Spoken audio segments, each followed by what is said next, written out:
It was a time when patriotism was on the rise. War had been declared on Germany and ended the isolation of America in foreign affairs. But because of the increasing desire to help and protect one's country, many people began to see all Germans as the enemy. This led to discrimination against Germans. Germans were harassed, their language was used less often, and German books were burned. Kids were taught to fear Germans in their schools.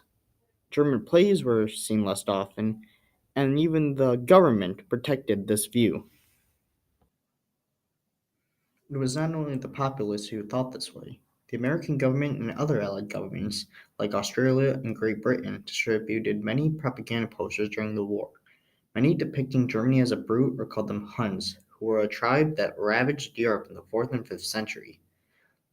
The government issued newspapers with tips on spotting people who were pro-German. Germans were told they should stop doing acts of German heritage, such as seeing German plays and speaking the language. And even teachers told children to rip out German songs from the music books that they were using. This propaganda influenced the thoughts and opinions of the American people and the Allied people.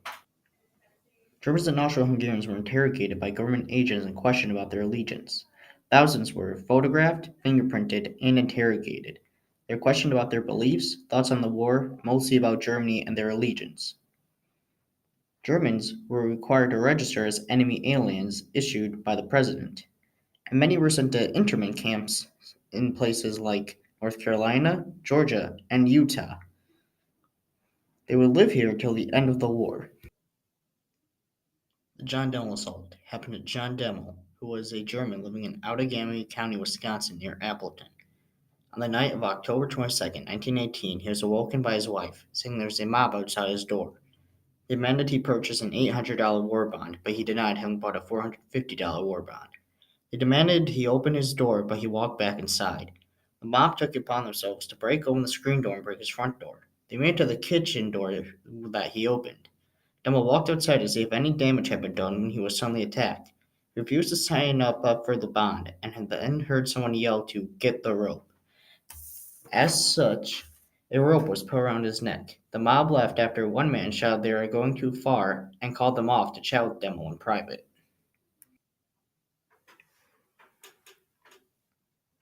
Hatred of Germany was not limited to people and culture, and also spread to all things German related.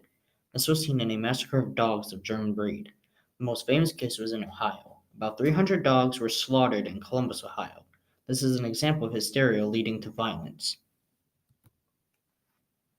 St. Louis had a large German influence before the war, but when war was declared, it had almost no German recognition. The German language was banned in public areas like churches. Street names were also changed. Kaiser Avenue was one example, and many other streets and buildings had their names changed.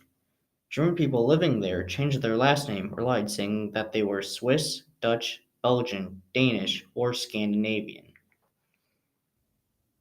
The Robert Paul Prager lynching. Robert Paul Prager was a German living in Collinsville, Illinois. He worked as a baker, then as a coal miner later in life. Many accusations were to him. He was accused of being loyal to Kaiser Wilhelm and being a socialist. Some accounts say he was discussing it to his co-workers. On the On April 5th, a mob of about 200 to 300 people became and chased him through the streets before the police saved him. They hid him in the town hall in a hollow pipe under rubbish.